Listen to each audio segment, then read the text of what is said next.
In this video, I'm going to show you how I remastered Skyrim's most iconic location using Blender. Let's go.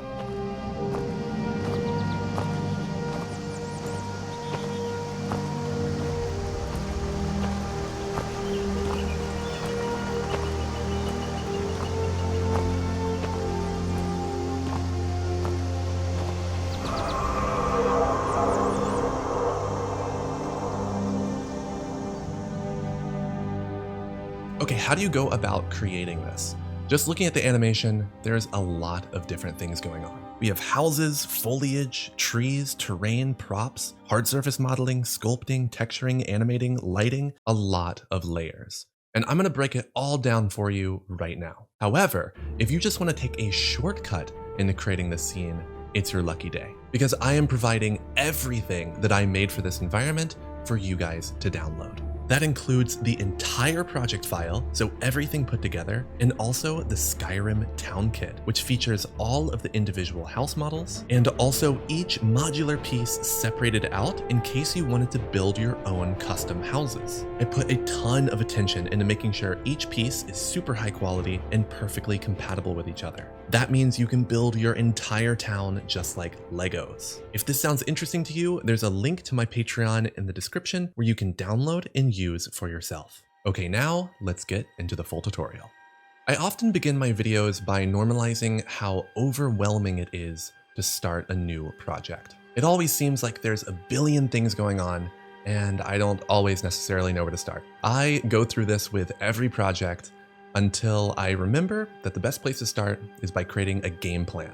It usually starts off small, like for example, step 1, get inspiration, step 2, gather references, step 3, block out the scene, and then step 4, start modeling. It's super simple and it doesn't consist of any details, but it's enough of a plan to get me rolling. So, possibly my favorite part of any project, step 1, inspiration.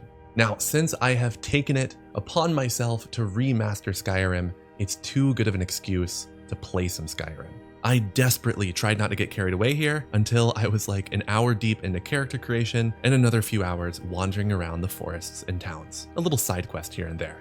Oh, I also tried to attack this giant. Yep. Oh, and come on, I had to unlock Fusroda. Yeah. And then next thing you know, I was digging through some burial urns in some crypt because I needed gold, because I needed to buy a dwarven mace. It was 3 a.m.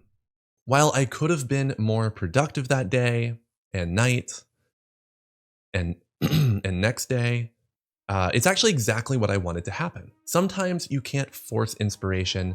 You just have to find something that's fun and interesting to you and that sparks an idea for a project. And that's exactly what happened. While running around in Skyrim, I was thinking about which area would be cool to recreate, and I just couldn't let go of the first town you discover when starting the game, which is Riverwood.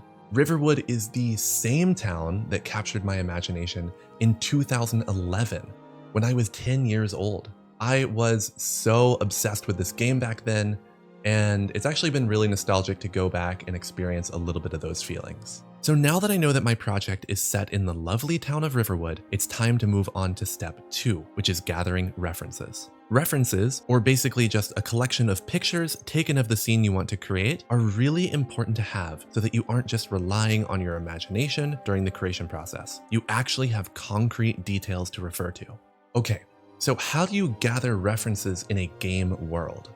Well, there's this cool console command inside of Skyrim called TFC that allows you to fly around like creative mode. And I use this tool to explore every corner of the town and take photos of anything that might be useful during the recreation process. I took photos of the houses, the cliffs around the perimeter, the gates, the ground, plants, props, lots of things, and then loaded up into the free software PureRef to view. Having this reference board is great, and again, essential for a 3D artist, but I just couldn't help but feel a bit disconnected from the world once I turned the game off. I truly wanted to remaster Riverwood, not just create something similar. And just having a few pictures of the place wasn't enough to get me there. So I decided to try out something kind of unconventional.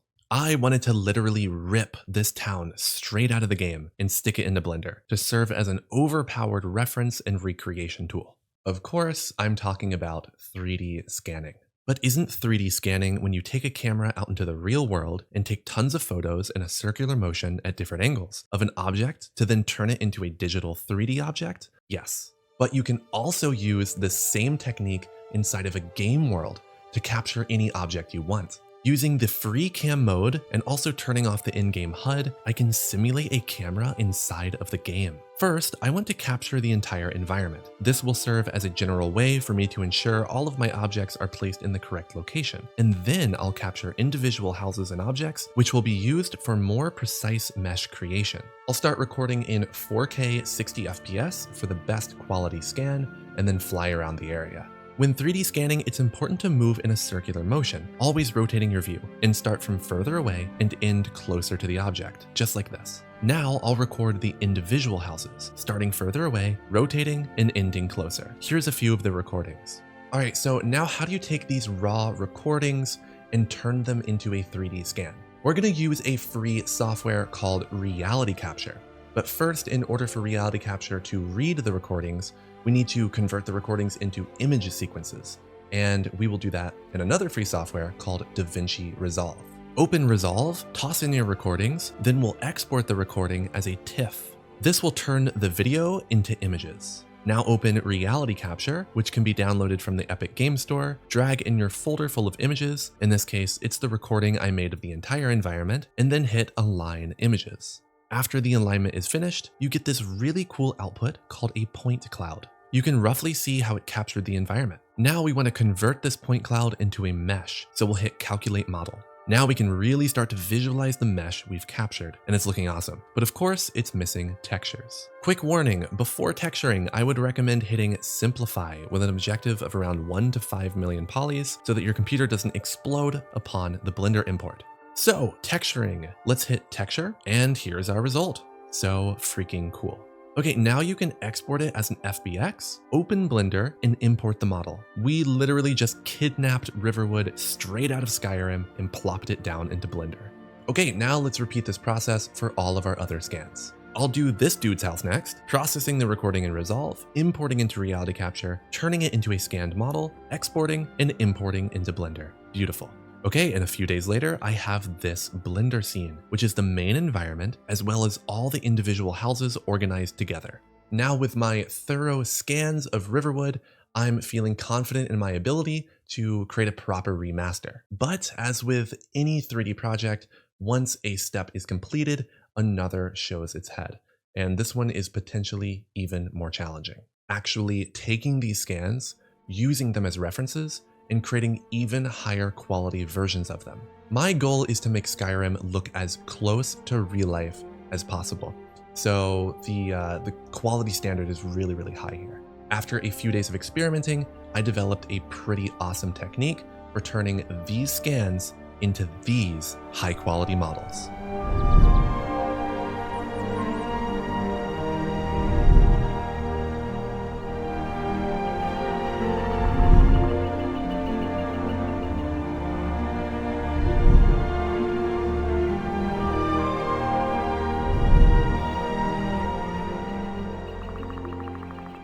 I'm really proud of these houses. They will truly be the hero pieces of the scene. But when trying to create them, I hit one of the biggest difficulties in 3D, which is the challenge of creating many highly detailed and unique objects without overloading the scene with poly count and memory usage. And that is precisely why I decided to go about creating the houses using a modular workflow. So, as opposed to modeling each house from scratch, all using unique shapes, a modular design breaks up each model into objects that can be reused and recycled between any house you need. So for example, the blacksmith house has pillars, rock walls, windows, wood walls, floorboards, and railings. Now we can take these objects and apply them to the Riverwood Trader. We can also take the same objects and apply them to the Sleeping Giant Inn. Not only does this technique save time, it saves heaps of memory. Instead of each house being its own unique object, we are just instancing the objects across multiple houses. So essentially, Blender only recognizes one rock wall, one wood wall, one pillar, one window, etc. Now, like I said in the beginning of the video, the Skyrim Town Kit is available for you to download and comes with everything you'll need to create your own environment. But for those of you who are interested in the full workflow, here it is. So the objective is to create one singular house, and by doing so, we create all the modular pieces that we'll use to create the other houses. Let's start on the Riverwood Trader, which is run by the sneaky Lucan Valerius guy. Step 1, insert the walls. These are just planes fixed in the rough position of the scan. Step 2, the pillars, which are just simple cylinders. Step 3, the floorboards, lining them up. Step 4, the roof supports, which are just rectangles. Step 5, the windows. And Step 6, the doors.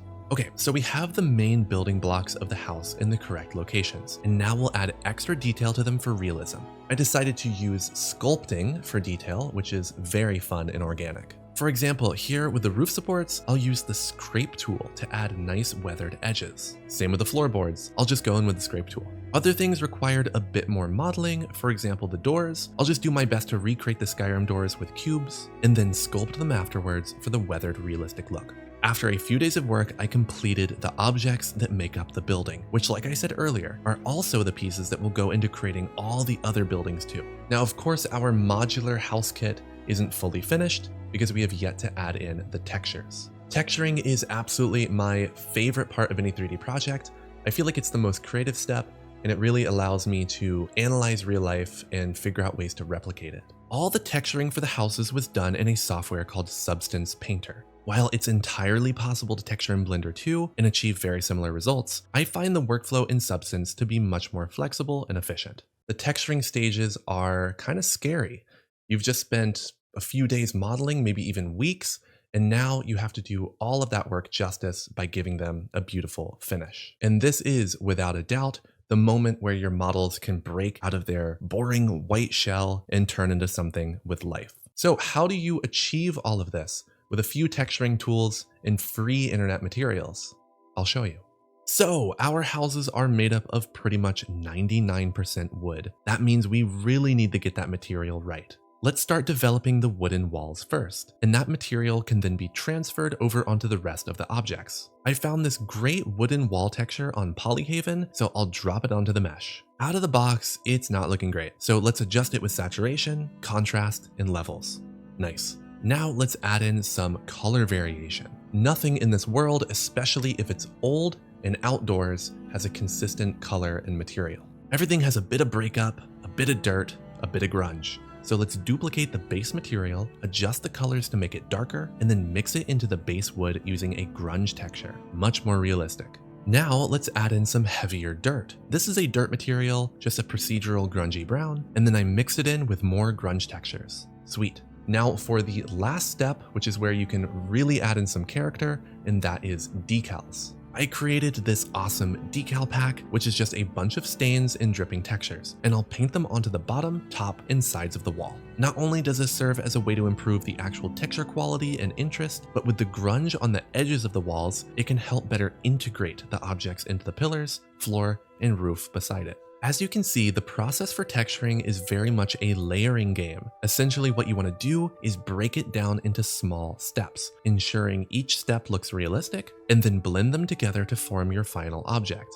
I'll repeat this process for the pillars, floorboards, the beams, roof supports, the door, etc. Now we are missing these rock walls below, which are of course not made of wood, but it does follow the same general workflow. First, I'll drop in a rock material I found on Polyhaven, then I'll adjust its colors to fit my look. Then I'll add in moss, which is mixed in via the ambient occlusion texture, then I'll add in dirt, and it's done. Now, of course, I made this process look pretty quick. In reality, I spent a few weeks dialing everything in and making sure that everything was as high in quality as possible and didn't stray too much from that very specific Skyrim style I'm going for. Here's what the final result inside of Substance Painter looks like, which yeah, I'll admit it, it looks kind of jank. The house isn't put together, it's a wreck. The textures are a little boring. There's not even a roof, there's no lighting, but this is the very definition of trust the process. Let's bring it into Blender, set up the materials, complete the assembly process with our new modular pieces, stick a roof on, and boom, now we have this gorgeous model. Okay, I skipped a few essential steps there that you guys should know, so let's see what I did. First of all, in Substance Painter, I exported everything out at 4K, but 2K can also work. I also just export the albedo, the roughness, and the height, nothing more. In Blender, I'll click on each of my modular pieces and drag in the according textures. Plug the albedo in, the roughness, and for the height, I'll connect it to a displacement node. Make sure the material's displacement setting is set to bump only, otherwise your displacement will make things look like this as opposed to this. Now for the assembly process. In Substance Painter, we textured all of the modular pieces that we need, even though they weren't all put together yet, and now it's finally time to begin assembly. So for the house, I'll just take the remaining objects I need and place them in the correct locations. Now, this is really important. When you duplicate one of the modular pieces, make sure you are hitting Alt-D instead of Shift-D. What this will do is create an instance rather than a unique duplicate, which will save precious poly count in memory. Again, this modular workflow is so sick. I really just feel like I'm building with Legos, and not having to worry about technicalities while being creative is super freeing. Now, of course, you might notice something. Where are the roofs? Our desired result would be a nice thick thatch roof, just like here in our reference. I actually spent quite a while trying to figure out how to achieve this. This is the quick process. First, using our scanned houses as reference, model a roof that fits the dimensions, kind of like this. Next, toss a thatch roof texture on there and adjust it to match a real-world scale. Finally, in order to create the actual pieces of thatch, we're going to utilize a particle hair system. To set this up, first add a particle system and set the mode to hair. Now adjust the hair length, and under children, set it to interpolated. Now let's jump over to the particle edit tool, and using the comb, you can brush out the hair into the direction you like and very quickly replicate the way thatch behaves on a roof. This part is so satisfying. I really do feel like I'm brushing out some big furry creature. Okay, now that you have the hair in the right location, let's improve the look. First, increase the amount of children until it's nice and dense. Then, under roughness, adjust the endpoint until it breaks up the straight, consistent look. Now head over to hair shape and adjust the diameter, root, and tip. And then finally, for this to actually look like thatch, go to the render tab and set the material to your thatch roof underneath. Now we have this, looking super awesome. Please don't be discouraged if you don't get nice results immediately. The nature of particle systems is that they are random, and they very often have to be wrangled with for a while before you get anything that looks good. For example, the thatch roofs here took me like 3 or 4 days to figure out. So take your time. The cool thing about the particle system is you can just duplicate it and apply it to all the other roofs once you've finished them. Okay, so now that the houses are for the most part finished, it's time to step into the next big step, which is terrain creation and decoration. Here is before this step, and here is after. As you can see, I've added in an actual ground, which features a nice cobblestone path leading through the town, as well as some really nice dense foliage around. We also have some beautiful hemlock trees, which really bring everything together, and finally a big cliff behind the town. There's a few big steps within this section, but trust me, everything is actually very simple and fun. Let's start first by breaking down the base terrain ground. The first method I experimented with was bringing in a plane and trying to best replicate the ground from the actual environment by using proportional editing. But after being frustrated for a while, not really being able to achieve the exact contours I wanted, I thought, wait, what the heck am I doing? Just duplicate the 3D scan from the entire town you have, cut out the houses, and then just sample the ground from there. Now we have a perfect one-to-one version of Riverwood's terrain. Next up is texturing the ground, which is very straightforward. I'm using 3 main materials, dirt, moss, and cobblestone. I'll mix the dirt and the moss together using a noise texture, and then for the cobblestone, I'll paint in the path with texture painting. Let's do a quick render, and it's looking fantastic. Now I'm ready to scatter plants all over the place. Here's the before and after. My last YouTube video goes pretty in-depth into scattering foliage, so I'd recommend checking that out since I'll go a bit quicker here. So step 1, before scattering anything, it's important to have a reference ecosystem. In this case, I looked at the types of plants in Skyrim and found real-life equivalences. So with good references in mind, I'll make a quick list of desired assets. Ferns, small crawling plants, grass, and a larger leafy weed of sorts. Now I'll jump over to the free plant library called Grasswald and download what I need. Now for the actual scattering, we're going to use a geometry nodes system. First thing, let's scatter small plants, then grass, then ferns, then finally weeds. Looks beautiful. Also, some nice boulders mixed in there from Quixel will do nicely. Okay, so now we want trees. As you can see in Skyrim, there's these really nice hemlocks, which are integral to the character of the world. We need to have the perfect tree asset, something that's hyper-realistic but also not incredibly poly-heavy, and that's where Blender Trees comes in. Blender Trees is without a doubt the highest quality tree and foliage library out there. I basically will never think about finding the right tree or dealing with the stress of making them myself because Blender Trees has it all covered. And of course, they have the perfect hemlock trees I need for my scene. If you guys are interested in this library and want to use the same trees that I do, you can check them out on the Blender Market. And if you use the link in the description, I get a percentage of the purchase, which is amazing. So here are the trees loaded up in Blender, they look fantastic, and then inside the scene, I'll place them by hand in the same locations as the trees from the actual town. Before and after. Beautiful. Now let's talk about this big dang cliff in the background, which in the game, it actually leads to the highest peak in Skyrim. Wow. The first method I tried was creating a mountain from scratch inside of a terrain generation software called Gaia. I honestly love creating mountains using Gaia, but the results inside of Blender was not at all what I was going for. I very quickly became frustrated at not being able to create the same look as from the game. This cliff has a very particular shape, and creating it from scratch just wasn't happening. And then, just like with the solution to creating the ground, I realized I could just 3D scan the freaking mountain from the actual in-game environment and then convert it into an optimized mesh inside of Blender. And after a bit of work, we have this cleaned up base mesh, which represents the exact same shape of the cliff from Skyrim. Now we need to texture it, which features a really cool way to add detailed snow. First things first, let's set up the rock material, and then render it with displacement enabled. With the displacement on, you can see it breaks up that boring base mesh with actual cliff geometry. Now we need some snow, so I'll drop in a snow material, then mix it into the rock using a pretty neat little setup. In order to achieve this detailed effect that looks like snow has fallen nicely into all the crevices and corners, we can utilize the geometry node. The geometry node has this normal output, and if I plug that into a separate color to extract the green output, then into a color ramp, we get this mask. Now plug that into the factor between the snow and the rock, and we've revealed the snow only in areas you'd expect it to collect in real life. Perfect. Alright, we've for the most part finished the terrain and foliage stages.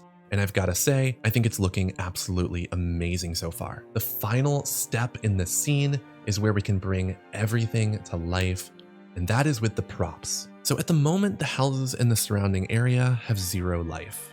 If this was a real town, you'd expect buckets for water and chairs to sit, and firewood to stay warm and cook. And where the blacksmith works, you'd expect there to be a forge and an anvil. And where the Riverwood trader is, there would be barrels to contain food and goods. This is certainly the stage where you can world build, really imagine what the people here would have been doing on a day-to-day basis, and then decorate the scenes with the according items. So let's do exactly that. But first things first, this is a common trend now. Before we start anything, we need to prepare. Preparation in this case is actually super fun because I'm gonna jump back into the actual game, walk around, and kind of immerse myself with the lives of the people of Riverwood. Really get a feel for what life here would be like. I'm also taking note of any item I see around the area. So we have buckets, barrels, chairs, a tanning rack, food cart, firewood, fences, the list goes on. Once I have completed this assessment of Riverwood, I'm gonna head into Quixel Megascans and search for the props that best fit my needs. Quixel actually ended up having mostly everything from my list, so that was amazing. I'll just download and drop all the props into the world and start placing things around where they belong. Some of the props I couldn't find, like this tanning rack, so I made it myself, and I'm pretty proud of the result. During this stage, again, I think it's really important to consider the various people of the town and what they'd be doing, and then place props accordingly. Here's a little slideshow of various shots from around the town after completion, and there is just so much more life now. Now we've nearly made it to the end of this project. I would say environment creation itself is done. Now, environment creation isn't the final piece of the puzzle, especially when you're not just doing still shots, you actually want a full-on animation. In my previous video, I go into these final steps with a lot more detail, so for this video, I'm just gonna list what I did. First step, I animated the camera, found a really nice walking movement through the town. Then I created the sequence where the dragon flies overhead. I'll have a dragon tutorial on my Patreon. And finally, I rendered everything out and color graded. Now, guys, welcome to Riverwood.